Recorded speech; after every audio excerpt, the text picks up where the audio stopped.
A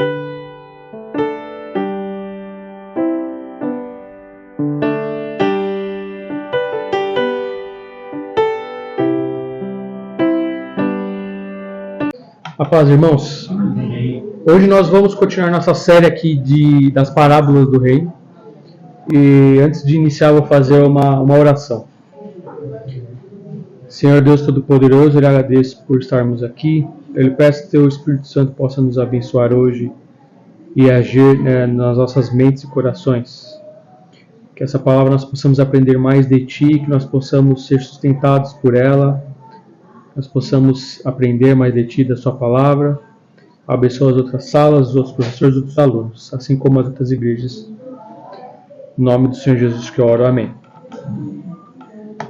Então, irmãos, vamos hoje aprender a falar sobre a parábola do joio e do trigo.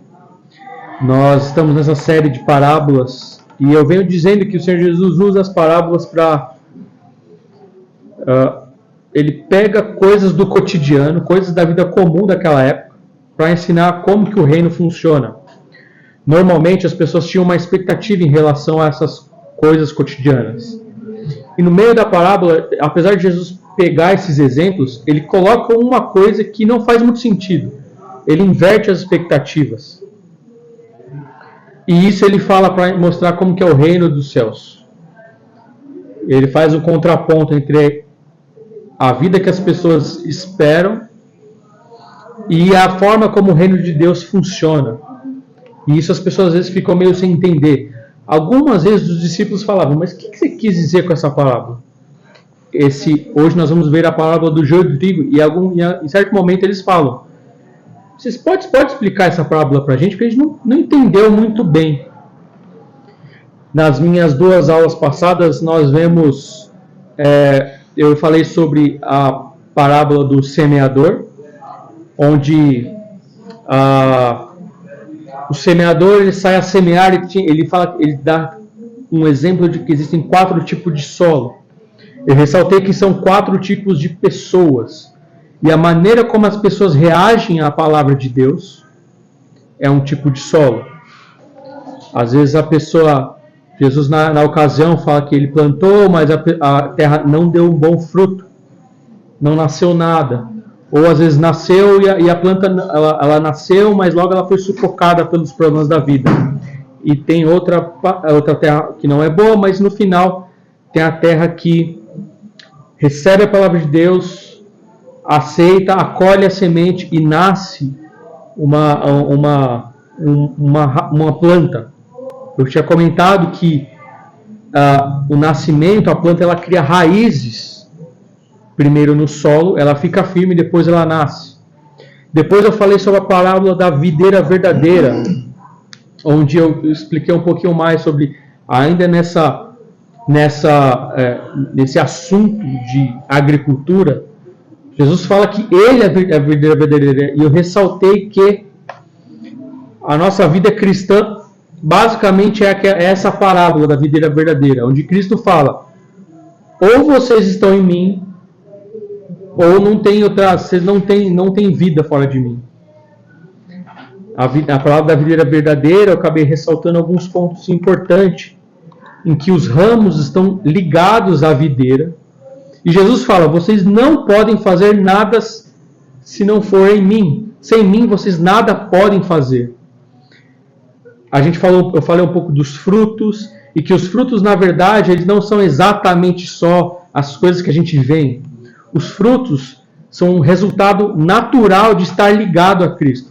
É quem eu sou. Aí quem eu sou, a partir de quem eu sou, aí nós fazemos as outras coisas. Falei também que os frutos são os frutos do Espírito. E é que a partir dos frutos do Espírito a gente pode fazer qualquer coisa. Ir à igreja, dar o dízimo, ajudar os outros. Que vão ser coisas que nós fazemos porque nós somos transformados. E não porque nós queremos, por assim dizer, apresentar um fruto. Eu vim à igreja, deu dízimo, eu estou apresentando um fruto para Deus. Não é bem assim. A videira não precisa de um fruto. O fruto é algo que naturalmente o ramo vai dar, porque ele está ligado a Cristo. Falei que a gente não precisa chegar para Deus e dizer, olha aqui o meu fruto que eu fiz. A videira não precisa disso. fruto é alguma coisa que a videira dá através do ramo, da transformação da pessoa. E por fim, aqui nós temos então a parábola do joio e do trigo. Na parábola da videira verdadeira, na parábola do semeador, as sementes era a palavra de Deus. E como a palavra de Deus germinava no coração de cada pessoa. Agora, a parábola muda um pouco. A planta que cresce, ela não é a palavra, mas as pessoas. E nós vamos ver isso agora. Então vamos abrir então em Mateus capítulo 13, a partir do versículo 24. Veja que em Mateus capítulo 13, antes vem a parábola do semeador. Jesus estava falando da parábola do semeador, que a palavra era semente, a semente era a palavra de Deus. Agora ele dá outra explicação. A verdade, agora ele fala, não, as plantas que vão crescer são as pessoas. E ele diz assim, eu estou lendo na NVT, Mateus capítulo 13, versículo 24. Esta foi outra parábola que Jesus contou. O reino dos céus é como um agricultor que semeou boas sementes em seu campo. Enquanto os servos dormiam, seu inimigo veio, semeou o joio no meio do trigo e foi embora. Quando a plantação começou a crescer, o joio também cresceu. Os servos do agricultor vieram e disseram: o campo que o Senhor semeou as boas sementes está cheio de joio. Da onde ele veio? O inimigo fez isso, respondeu o agricultor. Devemos arrancar o joio? Perguntaram os servos. Não, respondeu ele. Se tirarem o joio, podem acontecer de arrancarem também o trigo. Deixem os dois crescerem juntos até a colheita.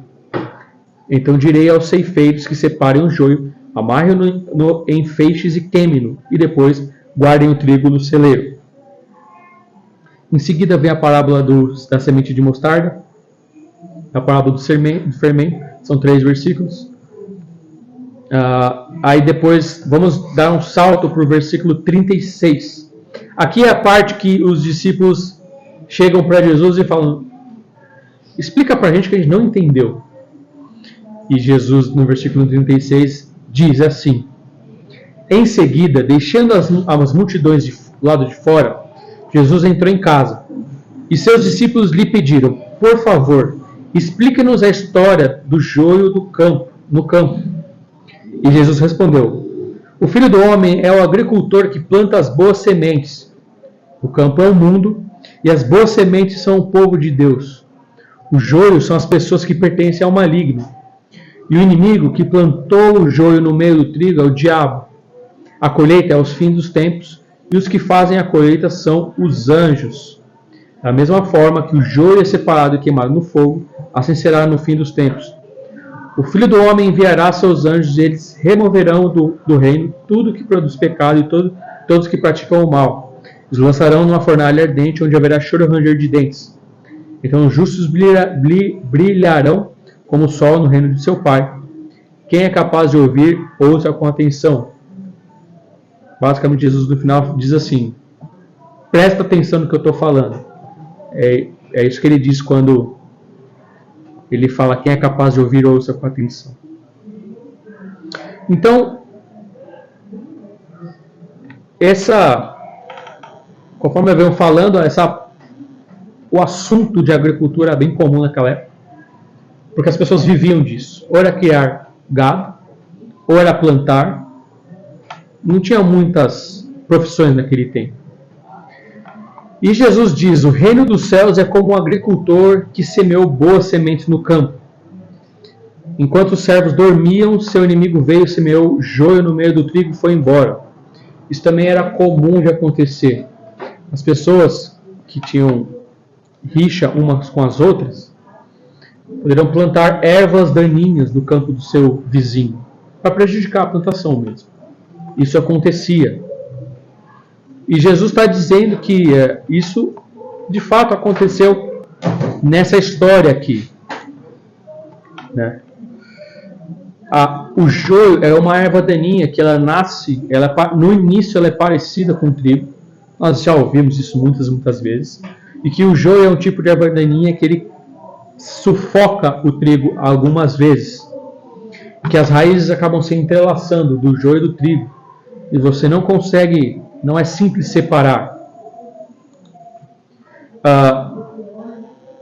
E aqui, olha que interessante aqui, né?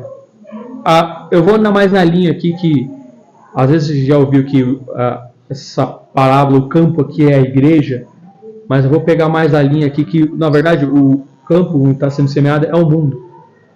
Jesus acabou de dizer que, na parábola anterior, que o agricultor saiu a semear, tinha 4 tipos de solos,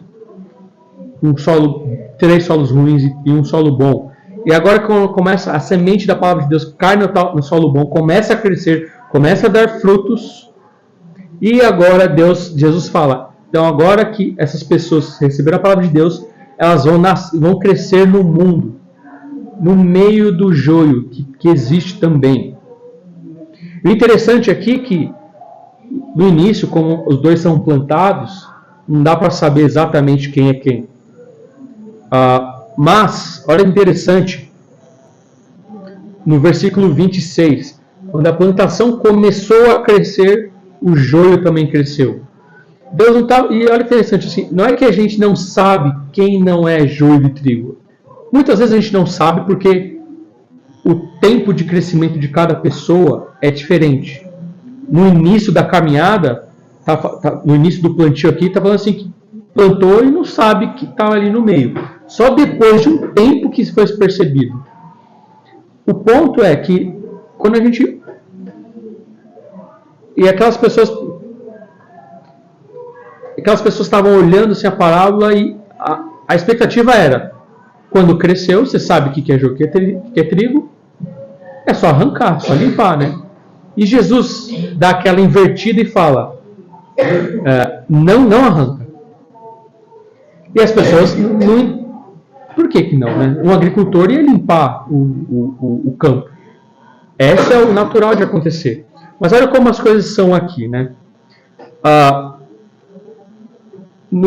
Nesse caso, o joio e o trigo crescem no início, a gente não sabe exatamente quem é quem. É só depois de um tempo que os próprios servos, não é que assim a gente nunca vai saber quem é joio e quem é trigo. Os próprios servos falaram aqui assim, olha, tem joio no meio. Mas na vida das pessoas, quando nós vamos aplicar para a gente, e também até para os discípulos naquela época, cada pessoa está num nível diferente de crescimento. Você não sabe se a planta que foi plantada, a palavra de Deus que foi plantada no coração, se a pessoa vai começar a crescer daqui 1 ano, 2 anos, 5 anos, 10 anos. A gente não sabe exatamente qual que é o nível de crescimento para falar, isso aqui é trigo e isso aqui é joio. É difícil fazer essa separação. Às vezes fica muito claro, até mesmo para a gente. Mas os discípulos, interessante aqui que até eles imaginavam assim, por que então não vai limpar, né? Jesus, apesar de a gente, em determinado momento, a gente conseguir saber quem que é joio e quem que é trigo. Mas parece que Jesus, quando ele diz aqui assim, vejam no versículo 27. Os servos do agricultor vieram e disseram, o campo em que o Senhor semeou as boas sementes está cheio de joio. Da onde ele veio? Versículo 28. O inimigo fez isso, respondeu o agricultor. Devemos arrancar o joio? Perguntaram os servos. Aqui é interessante essa parte. Porque a gente vê alguns discípulos, em alguns momentos, querendo arrancar o joio na força. Nós temos Tiago e João. Teve uma certa... o pessoal ficou... Aconteceu aquele acontecimento lá com o pessoal de outras terras. E o que Tiago e João disseram? Vocês lembram dessa parte? Vamos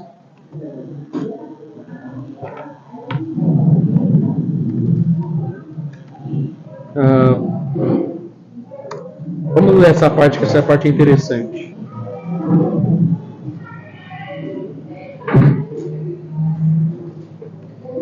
Mateus capítulo 3.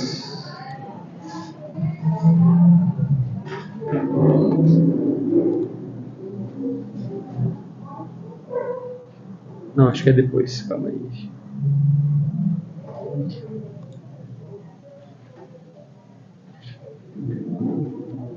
Em Lucas está mais fácil.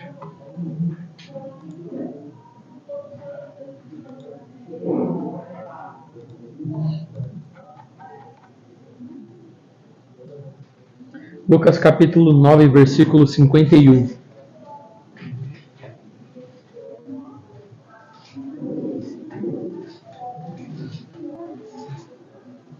Quem achar pode ler, por favor. Aproximando-se o tempo em que seria elevado aos céus, Jesus partiu resolutamente em direção a Jerusalém. Enviou mensageiros à sua frente. Indo estes, entraram no povoado samaritano para lhe fazer os preparativos. Mas o povo dali não recebeu, porque se notava que ele se dirigia para Jerusalém.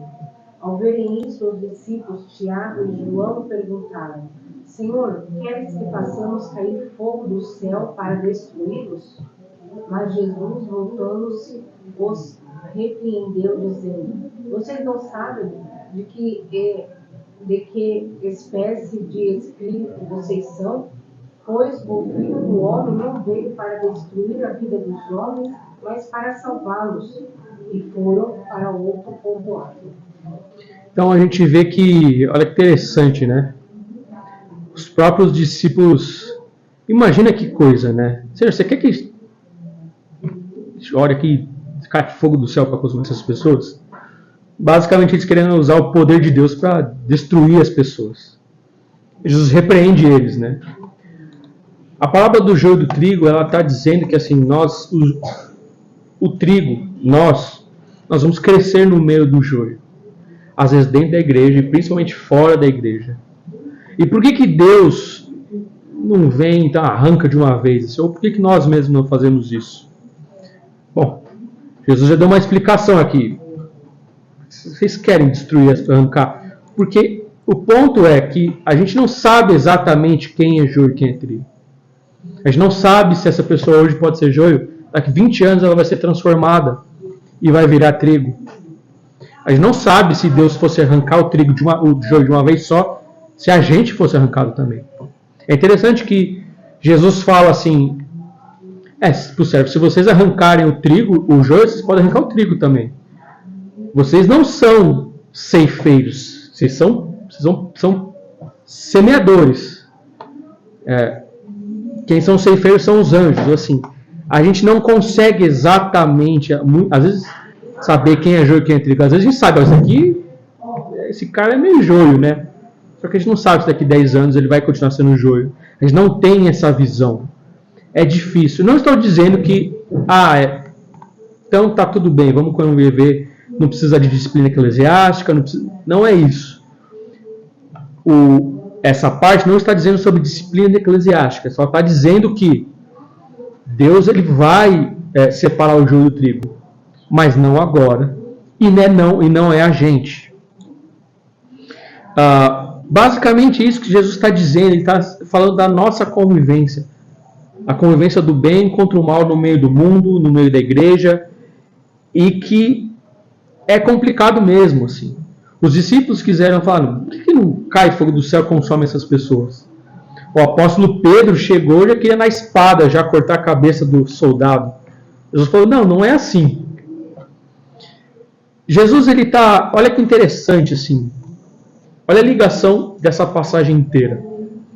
Ele começou a falar da parábola do semeador, que planta uma semente, ela vai crescer. A gente não sabe como nem quando, não sabe que tipo de solo, às vezes pode dar fruto, às vezes pode não dar, às vezes pode dar fruto e daqui a pouco morrer o fruto, até que uma terra acaba aceitando o fruto e nasce.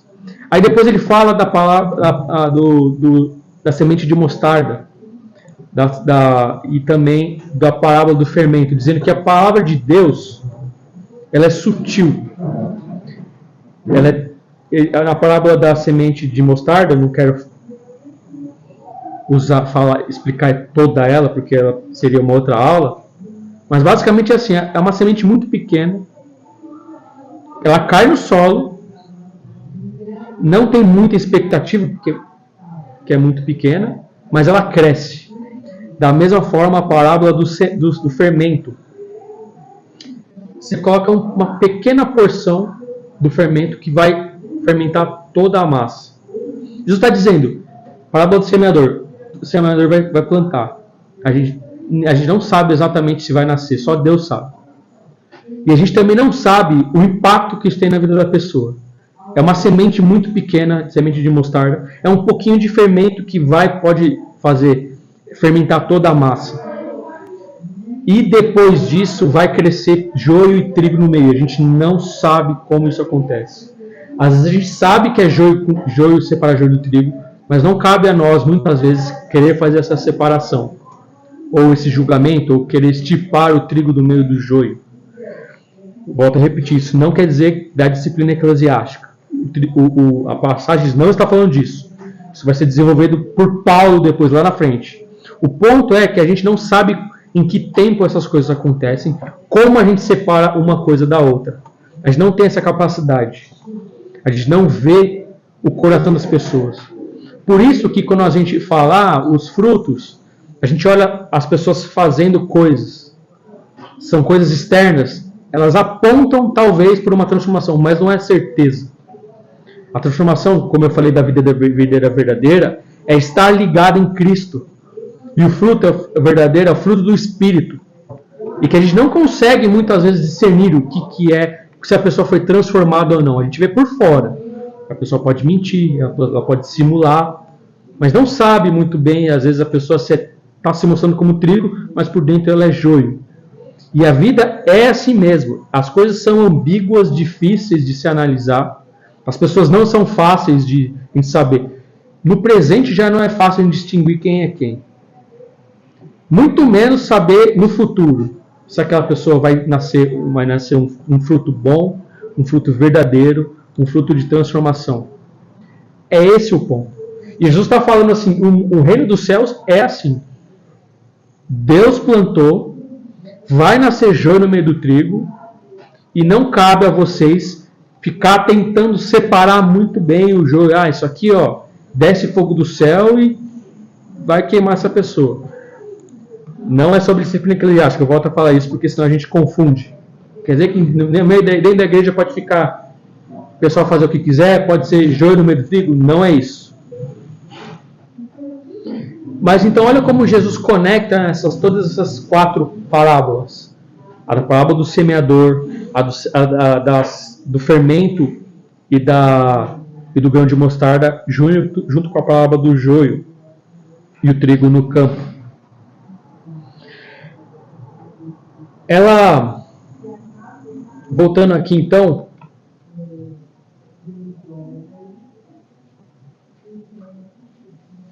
no versículo 27, 28. Os discípulos, devemos arrancar então o joio, aqui, vamos dizer aqui é Tiago e João falando, Vamos descer fogo no céu e arrancar essas pessoas? E no versículo 29 ele diz, não, se tirarem o joio pode acontecer de arrancarem também o trigo. Esse é um ponto importante. A gente não sabe se Deus fosse julgar as pessoas agora, a gente não sabe se a gente também. Às vezes pode não estar muito bem. Esse o ponto essa parábola não é para a gente sair separando nós os outros do joio e do trigo, mas é para a gente olhar para a gente. Será que a gente não iria junto com o joio se Deus descesse agora? Será também que se a gente fosse julgado pelos outros, os outros não falar, esse Felipe aí, ele é meio joio, eu tiraria ele da igreja. Esse cara, é esse o ponto.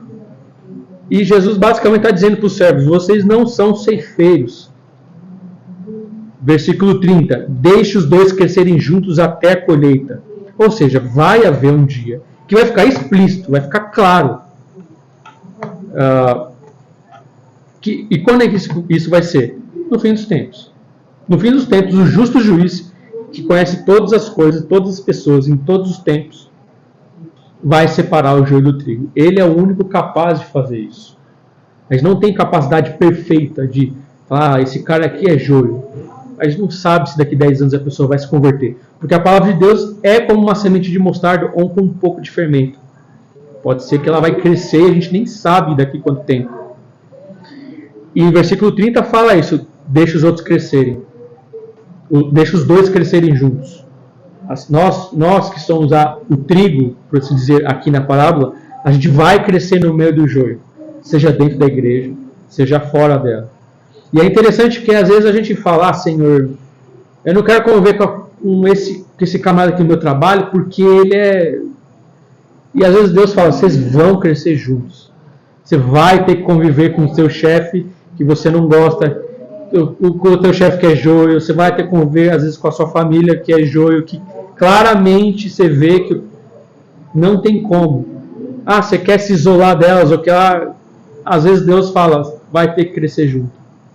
Você não sabe se a pessoa uma hora vai virar trigo. Você não sabe se você também às vezes é parecido com joio. O ponto é, vai haver uma época que isso vai ficar bem fácil de distinguir. Mas porque Deus vai falar, vocês vão para cá e vocês vão para lá. Mas por enquanto, não tem jeito. Nós temos que conviver com o joio. E no versículo 36, né? É interessante como os discípulos mais de uma vez pedem as explicações, né? Versículo 36 diz, em seguida, deixando as multidões lá de fora, Jesus entrou em sua casa e seus discípulos lhe pediram, por favor, explique-nos a história do joio no campo. E Jesus dá a resposta, né? O Filho do Homem é o agricultor que planta as boas sementes. O campo é o mundo e as boas sementes são o povo do reino. O joio são as pessoas que pertencem ao maligno. E o maligno que plantou o joio no meio do trigo é o diabo. Ou seja, Jesus já explicou exatamente o que a palavra significa aqui. O processo de crescimento, como eu disse logo no início, é lento, é gradual, é independente da idade espiritual das pessoas. Como eu disse, logo no início da caminhada, logo no início do plantio, eles não sabem quem está ali, se é joio ou se é trigo. Depois de um tempo, que os semeadores falam, tem joio no meio do trigo. Mas assim, se você olha para você mesmo e você fala que eu sou um trigo pequeno ou já sou um trigo maduro? Não dá para saber. Cada pessoa tem uma caminhada própria. Não dá para saber exatamente. Então, cada indivíduo tem um próprio tempo e um momento para buscar, para aprender e crescer no reino de Deus. É por isso que Jesus fala do grão de mostarda e da levedura. Do fermento que vai fermentar toda a massa. E nós temos que tomar um pouco de cuidado com essa, muitas vezes, eu vou chamar de intolerância religiosa aqui, é uma palavra forte, mas às vezes é isso mesmo. Não na nossa igreja, mas tem igreja que isso é pior, assim, né?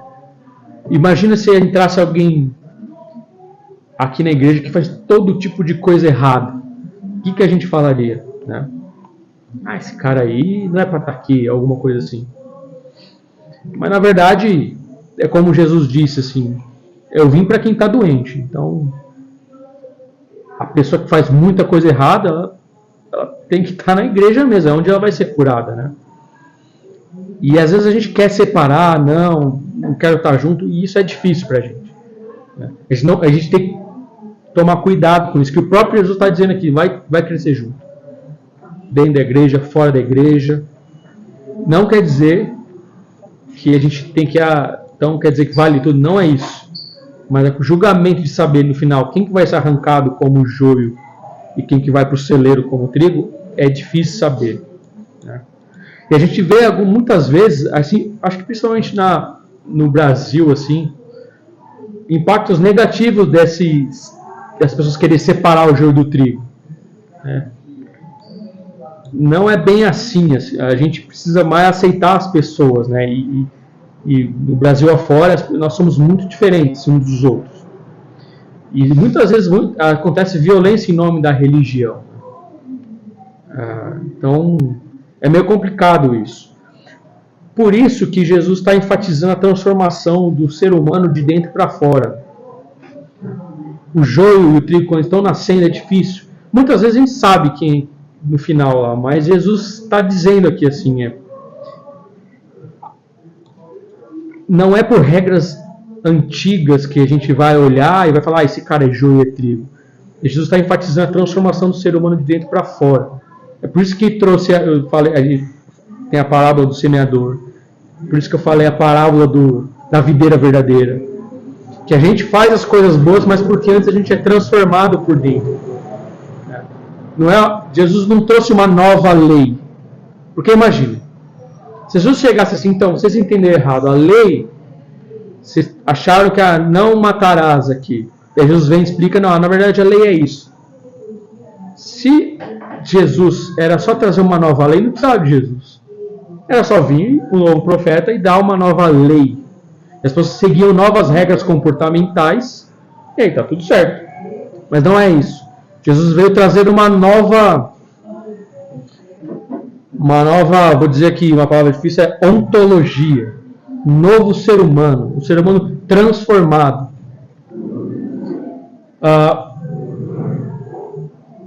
Tem uma passagem que a gente às vezes interpreta errado, que Paulo fala que a letra mata, mas o espírito vivifica. E muitas vezes as pessoas, não, se você estudar demais, ler muito, você vai... Não é isso. Está errado essa interpretação. Porque não faz sentido o Espírito Santo escrever a Bíblia e depois falar, não lê muito o que eu escrevi, porque senão você vai se desviar. Não faz sentido. Quem inspirou a Bíblia foi o Espírito Santo. E não dá para ele falar depois. Então, Paulo, escreve aí que não é para as pessoas estudarem muito a palavra que eu escrevi, porque senão não é isso. Paulo está dizendo, se você tentar viver sua vida pela lei, você vai morrer. Ninguém consegue. A lei serve para... Se você quiser viver pela lei, a letra da lei vai te matar. Você não consegue cumprir a lei. Mas viver pelo Espírito, que é o novo nascimento, a transformação, ele vivifica. É o Espírito que vivifica. Você fica vivo por causa que você é o nascido de novo. E você é nascido da água do Espírito. Não porque você segue uma nova lei comportamental. Se você tentar viver pela lei, ela vai te matar. A lei só servia para apontar, para deixar claro que ninguém consegue cumprir ela. E esse é um ponto fundamental, unindo esses três assuntos, da parábola do semeador, da videira verdadeira, do joio e do trigo, da semente do grão de mostarda, né? Uma coisa que eu acho que é simples até de você fazer a analogia, porque sim, hoje nós temos tribos aí que já foram assassinos, já foram compradores, já foram todo tipo de coisa ruim que a gente aponta, faz, né? Tem com certeza que foi. Tem o contrário. Infelizmente tem o contrário. Às vezes você fala assim, aquela pessoa está há 60 anos pregando o evangelho e no final ali você descobre que a pessoa... Só que mesmo assim, você não consegue dizer amanhã ela não vai mudar. A atitude dela não vai mudar. Entende? É um poder que não está no ser humano. Só vamos saber das coisas quando? No fim. É porque também eu penso assim, que nas parábolas falam para semear, né? Então você semear, agora se vai cair no sol que vai crescer, que não vai, aí não é problema mais assim da gente, né? Tem que E nós semear, como né? cristãos, nós não temos nem a posição de juiz, né? O juiz julga o momento, julga os fatos do momento. Ele não sabe se vai ter no futuro, mas tem que julgar aquilo que está acontecendo ali que passou, né? Que está ali, tratado ali. Mas, para nós, a gente não cabe nem julgar o que passou, né? Que está acontecendo. Então, um pouco que vai acontecer. Você tem que esperar realmente a decisão final Porque nós não estamos com... Ela está na lei, né? O juiz trabalha conforme a lei ali. Mas é uma coisa que eu sempre falo para as pessoas, né? O ser humano, o brasileiro hoje, a maioria das pessoas mal conhece a lei do país, né? Então assim, mas eu não me preocupo, por exemplo, em ser preso. Por quê? Porque eu não penso em praticar nenhum crime. Então eu não conheço a lei para cada crime que possa ser cometido, porque também eu nem interesse em cometer crimes eu tenho. Então, muitas vezes o evangelho, viver pelo Espírito, é muito disso. Você não conhece todo o processo hoje da nova, ou seja, dessa ontologia, desse novo ser humano que Cristo quer formar em cada um de nós. Você se entrega e deixa ele formar, né, é isso. Da melhor forma que ele quer. Né? É sutil, às vezes não sabe como acontece. Às vezes você acorda, você vai vivendo a vida e você vê que daqui 10 anos você é transformado. E é bem isso mesmo. A gente julga o que a gente vê. Assim. Paulo, existem maneiras de se julgar. Né? Paulo dá várias instruções. Você vê o irmão está fazendo uma coisa muito errada, vai lá e fala com ele. Se ele não te ouvir, vai lá você e outro irmão. Se ele não te ouvir, a comunidade inteira. Ele estava falando lá, assim, tem vários problemas. Em Corinto, Paulo chegou a falar, não, esse cara aí, ó, tá no meio de vocês, não tem como. Tira ele da igreja. Existem maneiras de fazer isso. Paulo ensina isso de diversas maneiras. Porém, se a pessoa vai ser salva ou não, você vai para o inferno. Não, a gente não consegue, igual você falou. Tem joio que depois vai ver, o cara se arrependeu. E tem trigo que está lá como trigo e depois, infelizmente, o cara... Você acredita que é trigo, mas no final ele... É por isso que, quando eu sempre tento falar assim, as coisas que a gente vê, elas podem indicar que a pessoa é trigo. Elas podem indicar, mas eles não têm certeza. Por isso que a gente tem que procurar não somente, eu vou chegar para Deus e falar, eu faço tudo certinho, eu vou na igreja, eu dou dízimo, ajudo as pessoas. Isso é só uma consequência de uma transformação real que aconteceu no coração. A gente não vai à igreja porque a gente precisa ir para a igreja. Eu preciso, o pastor falou que eu preciso fazer. Não, o pastor não me falou nada. Se você aceitou a Cristo, ou você se conforma, a sua vida é transformada, o pastor só está dando umas dicas assim, vai por aqui, vai por ali, mas... É o que o próprio Paulo fala, né? A graça te salva, mas assim, você precisa se manter inculpado no meio de uma geração perversa e corrompida. Então, assim, não é algo que é você que precisa vigiar esse propósito, né? Porque você pode ser achado como joio se você não vigiar e não olhar para permanecer de pé, como trigo nessa geração, né? O Flávio, na aula passada, ele falou de Paulo, né? Em Coríntios. Falando que o cristão deve ser como um atleta que é disciplinado para correr a boa carreira, né? E ele mesmo fala, para eu mesmo, no final, preguei a um monte de gente no final ser reprovado.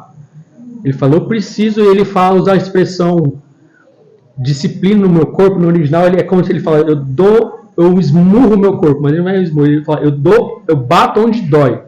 Ou seja, ele fala, eu sei onde é meu ponto fraco. E é ali que eu bato, porque eu preciso ser disciplinado. Eu dou no olho. Ele usa essa expressão, eu dou um olho roxo. Mas não faz igual os padres lá, que calma. Não é isso. Paulo está usando, não é a penitência. Paulo está utilizando uma linguagem figurada aqui. Mas é porque ele estava usando isso por causa que aquela era uma região de Jogos Olímpicos, aí todo mundo tinha luta greco-romana, então ele usa isso, ele usa o estádio para correr, a corrida, ele usa a luta greco-romana, tudo ilustrando. É bom a gente entender, é aí que a letra mata, né? A pessoa lê um negócio desse, interpreta errado. Aí a pessoa acha assim, quando eu tenho um pensamento mal, eu vou e corro. Não é isso. Não é que... Paulo estava fazendo uma analogia com os Jogos Olímpicos, por isso que ele falou de corrida, né? correr primeiro para ganhar a coroa, a luta greco-romana, enfim. Então, mas aqui continuando, né, ele diz assim, né? No versículo 39, a colheita é o fim dos tempos e os que fazem a colheita são os anjos. Ou seja, os anjos, sim, a serviço de Deus, vão chegar e vão separar mesmo quem é joio e quem é trigo. Versículo 40, da mesma forma que o joio é separado e queimado no fogo, assim será nos fins dos tempos. O Filho do Homem enviará seus anjos, eles removerão do reino tudo que produz pecado e todos que praticam o mal. Lançarão uma fornalha ardente, de onde haverá choro e ranger de dentes. E os justos brilharão como o sol no reino de seu Pai. Quem é capaz de ouvir, ouça. É interessante assim, que às vezes a nossa atitude, quando existem maneiras de julgar, né, e de fazer a disciplina eclesiástica dentro da igreja, isso é preciso, é necessário. Mas o julgamento final, assim, igual João e Tiago, né? Cai fogo do céu e queima as pessoas, ou Pedro que queria cortar a cabeça do soldado, né? Mas Jesus está falando que não é assim. Depois Paulo vai falar, tem a disciplina eclesiástica, mas também não é para cair fogo do céu e queimar a pessoa. E se tem uma pessoa no meio de vocês que está muito errada, tem que ter disciplina eclesiástica. A palavra é para ela mesmo, que ela precisa ser transformada. Porque Jesus falou, quando ele estava falando para os fariseus, né, eu vim para os doentes. Ele estava jogando na cara dos fariseus assim, vocês são perfeitos. Eu não vim para quem é perfeito. Quem é perfeito, então vai me ver com a sua perfeição. Eu vim para quem está doente. Jesus ele não veio como um leão, ele vai vir no final. Primeiro ele veio como um cordeiro. É interessante quando João está lá em Apocalipse, ele ouve o ancião, eu vi o leão da tribo de Judá. Quando ele olha, não é um leão, mas é um cordeiro. Então Jesus ele sempre traz esse aspecto, né, do tipo, a gente tem que ter calma, porque o reino de Deus e a palavra de Deus é como um fermento, que é um pouquinho, uma hora vai mudar toda a massa, a gente não sabe quando, é o grão de mostarda. Existe diferença? Existe. Muitas vezes a gente vai olhar, tem um joio ali no meu trigo? Sim. Mas a gente não sabe exatamente como fazer isso, como a gente faz essa separação. É perigoso isso porque se a gente tentar fazer a separação, imagina se você fosse um legislador eterno dizendo, então, separa aí quem que é joio e quem é trigo. E se você separar, eu vou separar esse cara aqui que é joio, mas na verdade ele é trigo. E a pessoa, sei lá, sai da igreja e acaba, porque você fez alguma coisa, vou separar aqui, e ela é trigo na verdade. Hoje está sendo joio, está ruim, mas ela é trigo. E aí, como é que fica? Imagina conviver com o peso disso de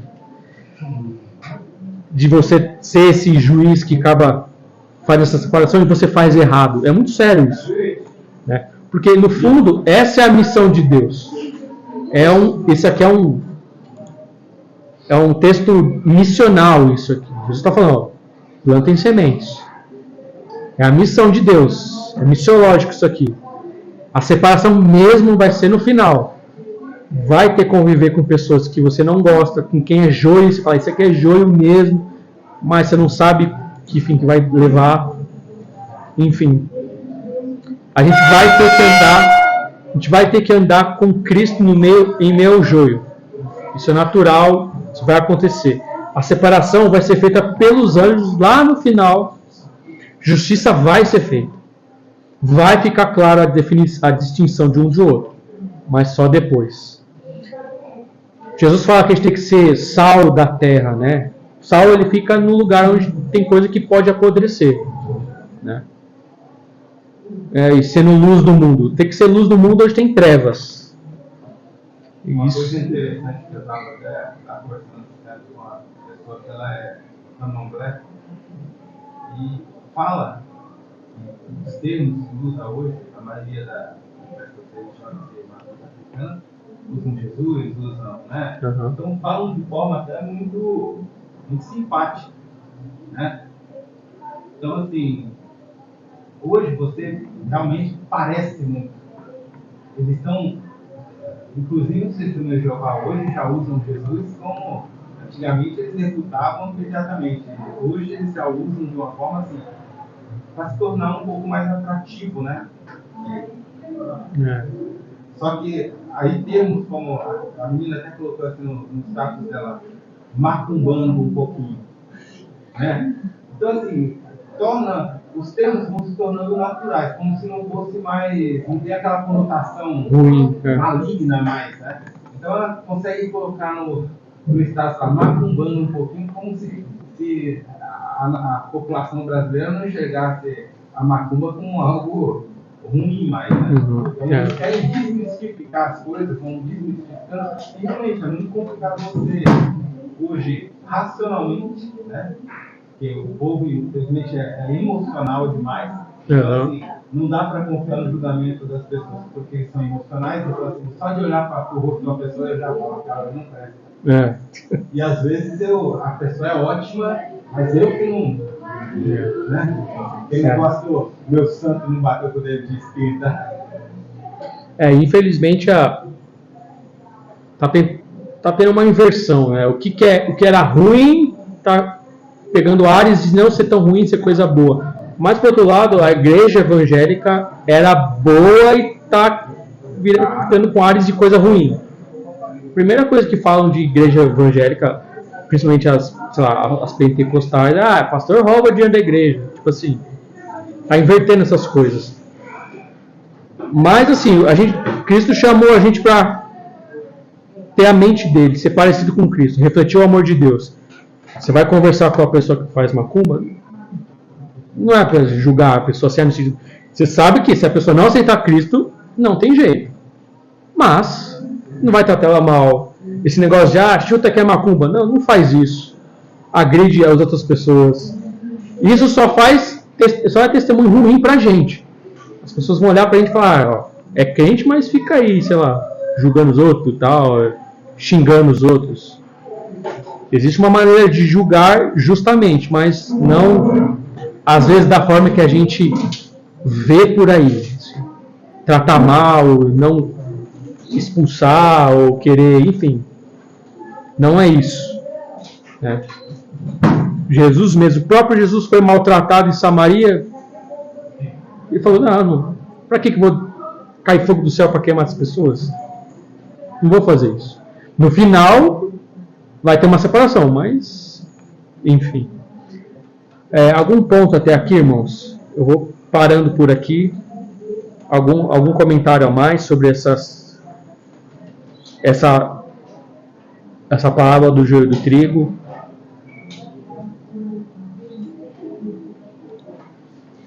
Uma coisa que assim, nós como cristãos, né, realmente a gente precisa começar a entender que o fato de estarmos no meio de uma geração que aparentemente é perversa, pervertida, maligna, realmente não nos dá o direito de definirmos, né, se a pessoa é joio, se é trigo. Eu perguntei na escola dominical para o pessoal, eu coloquei a seguinte situação, né? Você imagina o seguinte, estamos todos sentados aqui e entra ali um travesti, né? Vestido de mulher, batom, brinco, e senta do seu lado. O que você faz?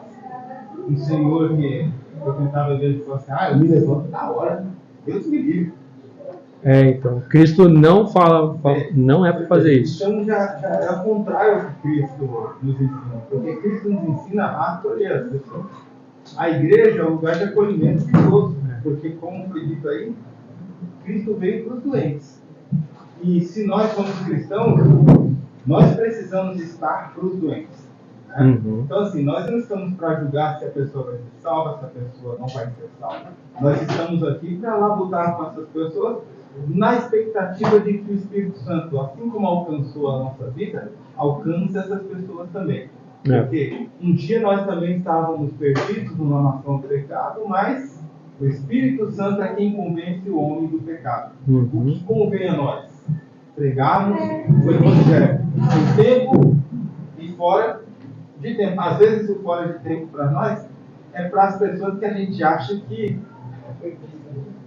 é tempo perdido. Mas Deus vai lá e mostra pra gente que não era tempo perdido e transforma a pessoa.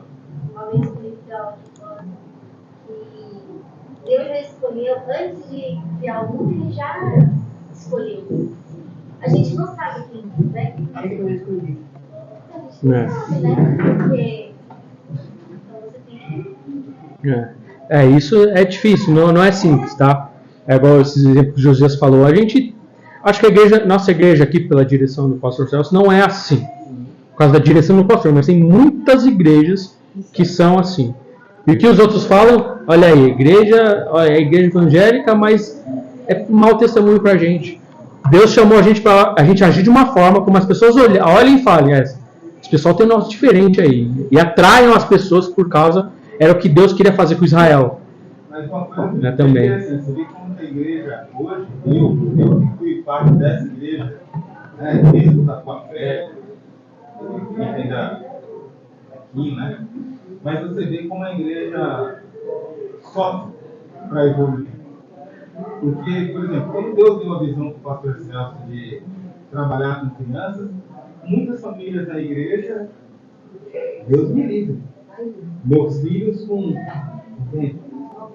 É a visão completamente equivocada. Então, assim, o pastor precisou sofrer, a igreja precisou sofrer durante esse período de evolução, de crescimento, né? de caminhar para frente para pregar o evangelho. Porque, às vezes, para pregar o evangelho, pessoas precisam sair. Essas pessoas que o joio, às vezes, precisa se desligar. Em algum momento, quem tira? É o próprio Espírito Santo. E o que o pastor Celso fez para manter as pessoas, que é a nossa função, é trabalhar para manter as pessoas, mas sem abrir mão do todo, né? Então, assim, é um processo que hoje, por exemplo, eu vejo uma igreja, eu voltando para a menina, eu vejo uma igreja realmente com uma visão muito mais evoluída. Mas eu lembro quando começou todo esse processo de como foi difícil, porque realmente não é fácil lidar. Então, hoje se cresceu muito. Temos muito ainda a evoluir, até que Cristo venha, né? E Deus, cada igreja vai ter uma vocação, né? Sim. A nossa, pela direção do pastor César, é trabalhar com crianças e adolescentes. Tem igreja que vai trabalhar nas prisões, com asilo. Tem gente que vai trabalhar com gente que é mais rica, que vai, eu vou trabalhar nessa região com essas pessoas. Tem gente que vai trabalhar com gente mais simples ou gente mais poderosa, e Deus vai chamando e vai falar, você... É isso. É isso. Mais algum comentário, irmãos? Tem mais um minutinho aí.